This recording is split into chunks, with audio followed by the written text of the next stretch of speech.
दोस्तों, आज की ये सच्ची घटना एक ऐसे बेटे के ऊपर है जो अपनी माँ को कलंकित कर दिया था, अपने समाज को कलंकित कर दिया था, अपने भाई को कलंकित कर दिया था, अपने भाभी को कलंकित कर दिया था। ऐसा बेटे की कहानी है।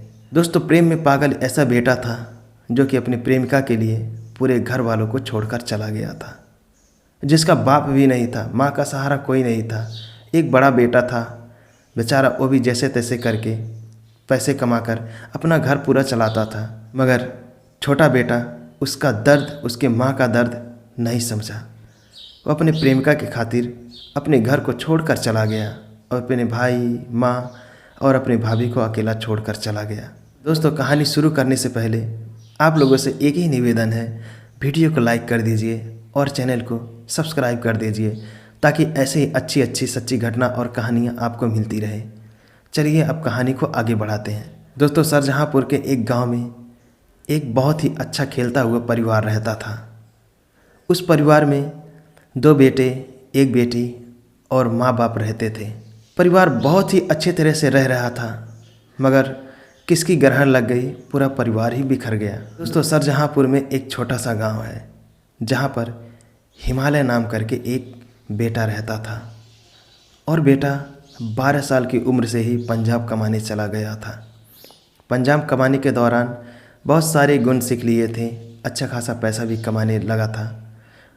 उसके बाद घर आता है, माँ बाप उसकी शादी कर देते हैं। हिमालय क्या करता दोस्तों, वहाँ पर पैसा कमा रहा था।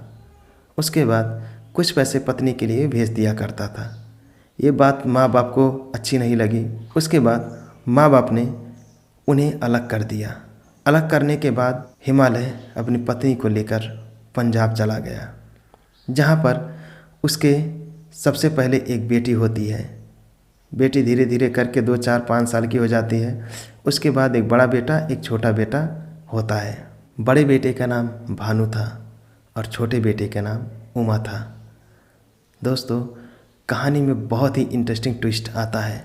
पंजाब में अब हिमालय मेहनत करने के बाद तीनों बच्चों और अपनी बीवी को लेकर अच्छे से रहने लगा था। रहने के दौरान 4-5 साल बीत जाता है। उसके बाद प्लान बनाता है कि अब घर पर चले और वहीं पर बच्चों की परवरिश करने की सलाह देता है, जो कि हिमालय की पत्नी इतनी संघर्ष से आगे बढ़ रही थी, बहुत ही कष्ट काट रही थी। तीनों बच्चों को अच्छी परवरिश देने के लिए क्या कुछ नहीं किया, अपने सारे अरमान, सारे ख्वाहिश को मिट्टी में मिलाकर तीनों बच्चों को पढ़ाया और 10वीं क्लास पास करा के बेटी की शादी करा दी। शादी के दौरान दोस्तों बेटी की शादी हो गई, अच्छे घर में गई, अच्छे से कर रही थी। वहाँ पर भी उसके सास ससुर थे। वहाँ पर भी बेटी को मास्टर डिग्री तक उसके सास ससुर ने पढ़ाया और उसके बाद वो कमाने लगी थी। उसका घर गृहस्थी अच्छे से चल रहा था। अब कहानी आती है हिमालय के दोनों बेटे की। दोनों बेटे पंजाब से आने के बाद लगभग 20 साल तक बहुत अच्छे से रहे। हर एक काम में साथ देते, संग संग जाते, खेत में काम करते, धान काटने को, खेत जोतने को, सब काम करते। उसके साथ साथ पढ़ाई भी कर रहे थे, पढ़ाई में भी टॉप थे। वहीं पर कुछ समय बीतने के बाद बड़े बेटे की शादी होती है, बहू भी आती है। उनके घर में खुशियाँ रौनक ला देती है और छोटा बेटा भी अच्छे तरह से पढ़ रहा था, वो भी नंबर 1 पे था। बड़े बेटे की शादी होने के ठीक 1 साल बाद पिता पंजाब को छोड़कर मुंबई जाता है कमाने।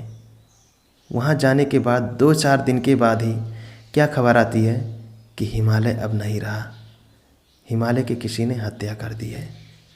दोस्तों, ये बात जब बड़े बेटे को खबर हुई तो बड़ा बेटा तो मान ही नहीं रहा था। ऐसा लग रहा था कि अभी गए हैं, पैसा भी पठाएं, मगर ऐसा कैसे हो सकता है, किसी ने मजाक किया होगा। उसके बाद बड़ा बेटा क्या करता, फ़ोन लगाता। वहाँ पर उसका मामा भी रहता था। भानु जब फ़ोन लगाकर मामा से पूछता है कि मामा क्या बात है, सच है? उसके बाद मामा ने भी बोल दिया हाँ सच है। ये बात सुनकर पूरे घर वाले रोने लगे। दोस्तों, अब गांव में हड़कंप मच गई कि हिमालय अब नहीं रहा, हिमालय नहीं रहा। मगर अब क्या, कुदरत का खेल ही ऐसा है कि जो आता है उसको जाना ही पड़ता है। अब भानु के ऊपर पहाड़ टूट पड़ा, जितनी जिम्मेदारियां थीं सभी उसके ऊपर आ गई। दोस्तों सोचने लगा अब क्या करूं, आखिरी बार तो माँ को दिखाना था पापा को। और जब भानु बात किया कि वहाँ से पापा को यहाँ तक लाने के लिए कितना पैसा खर्च होगा, तो उन लोगों ने बोला लगभग 80,000 का खर्चा आएगा। तभी भानु के पास उतना पैसा नहीं था। उसके बाद रिश्तेदार जो लोग थे इतना पैसा का नाम सुनकर उससे दूर हो गए कि इसके पास पैसा नहीं है, कौन देगा इसको पैसा। सारे रिश्तेदार उससे दूर होते चले गए। उसके बाद भानु के जो जीजा थे उसके पास आए और उनके गले में एक सोने की चैन थी। तुरंत भानु के हाथ में रख दिए। और भानु क्या करता, लाचार था, सोने की चैन बेचकर अपने पापा को, लाश को जैसे तैसे करके वहाँ से अपने गांव तक लेकर आया। यहाँ पर आने के बाद पूरे गांव में हड़कंप मच गई। गांव वाले देखने आए और जो बंदा एम्बुलेंस चलाकर यहाँ पर आया था उस बंदे ने भी बोल दिया ये बंदा कैसा था, इसको देखने के लिए ऐसा लग रहा है पूरे ज़िले की सभी लोग यहाँ पर आ चुके हैं। इसका मतलब बंदा बहुत ही अच्छा था। इतने सारे लोग देखकर बंदा, एम्बुलेंस वाला जो ड्राइवर था वो भी रोने लगा। उसके बाद भानु ने अपने पापा के दाह संस्कार किया। दाह संस्कार करने के कुछ ही दिनों के बाद सारे गम भुलाने लगे। भानु की माँ कुछ नहीं भूल रही थी क्योंकि बेचारी जीवन भर से अपने पति से दूर रहती थी और मरते वक्त भी पति से दूर ही थी। इतना ऐसा दर्द भरी कहानी भगवान किसी के नसीब में भी ना लिखे।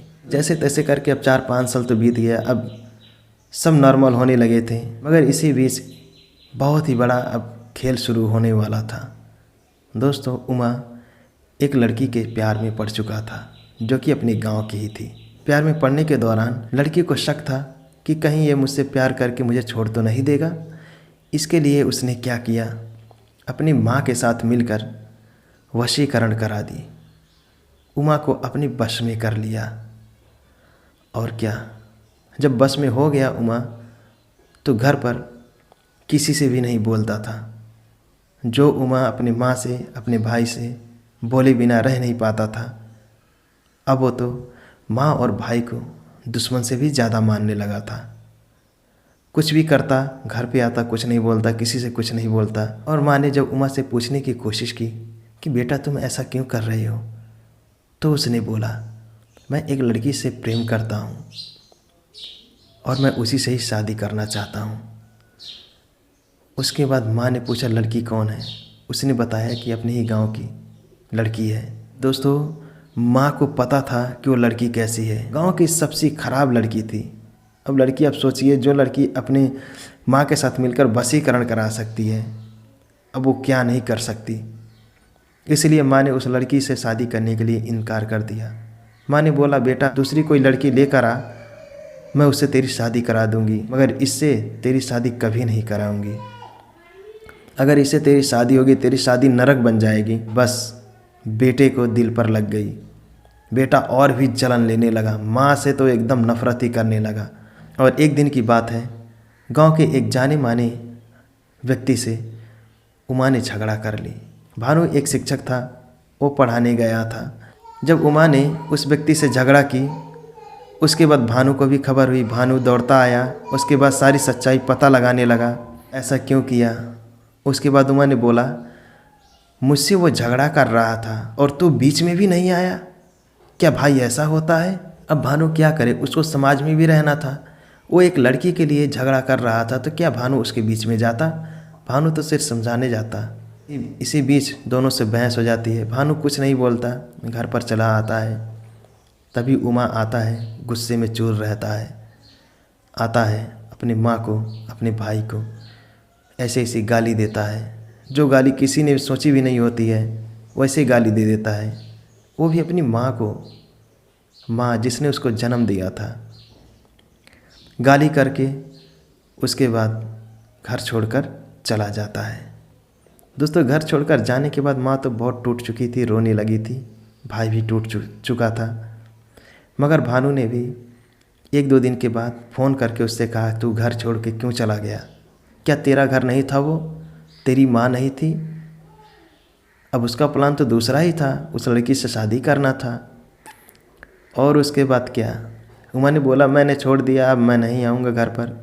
उसके बाद भानु और माँ ने भी उसकी फ़िक्र करना छोड़ दी और माँ ने कहा वो कहीं भी रहे, खुश रहे। उसके बाद उमा उस लड़की को पास बुलाता है और कुछ ही दिनों के बाद शादी कर लेता है। शादी करने के बाद उसकी ज़िंदगी में माँ ने जो कहा था वैसा ही होता है।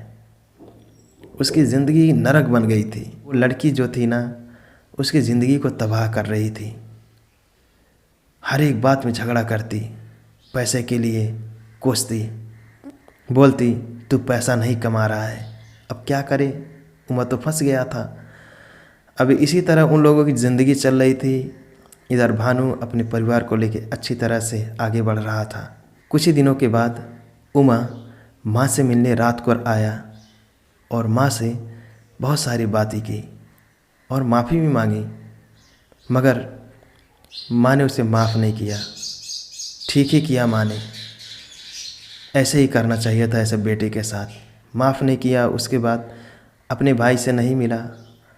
उसके बाद वो रात को ही चला गया। जब उमा लौटकर अपने कमरे में चला गया, उसके बाद वहाँ पर जाके फ़ोन करके अपनी बहन से बोला मैं माँ के पास गया था, माँ ने मुझे माफ़ नहीं किया, वो लोग मुझे भूल चुके हैं। और सच यही है कि अब माँ भी उसे भूलने लगी थी। ऐसे बेटे की परवरिश करके, इतना लाड दुलार करके, अगर अंत में उसका सहारा ना बनकर उसे छोड़ के चला जाए तो माँ के दिल पर क्या गुजरेगी। यही बात सोचकर माँ और भानु के पूरे परिवार ने उमा को भुलाने की कोशिश कर दी। अब उमा भी अपने जगह पर काम कर रहा था और दोनों लड़ झगड़ कर रह रहे थे। और इधर भी भानु अपने परिवार के साथ बहुत अच्छी तरह से ज़िंदगी गुजार रहा था। थोड़ा पैसा कमा रहा था मगर ज़िंदगी तो अच्छे से गुजार रहा था। माँ की सेवा कर रहा था, परवरिश कर रहा था। कहीं ना कहीं उमा को अब पछतावा हो रहा था कि मैंने बहुत ही गलत किया उन लोगों के साथ जिसने मुझे इतना लाड दुलार दिया। जो भाई था मुझे अपने भाई से बढ़कर मान रहा था। मैंने उन लोगों के साथ बहुत ही गलत किया। ये पछतावे के साथ अब उमा दिन गुजार रहा था। दोस्तों, इस कहानी का मतलब अंधविश्वास फैलाना नहीं है, किसी भी जाति धर्म की भावना को ठेस पहुंचाना नहीं है। इस कहानी के माध्यम से आपको सिर्फ जागरूक करना है। दोस्तों, तो आज की कहानी आपको कैसी लगी? अच्छी लगी हो तो लाइक कर दीजिएगा और हमारे चैनल को सब्सक्राइब कर दीजिएगा। चलिए मिलते हैं किसी नेक्स्ट अपडेट में। तब तक के लिए टाटा, बाय बाय।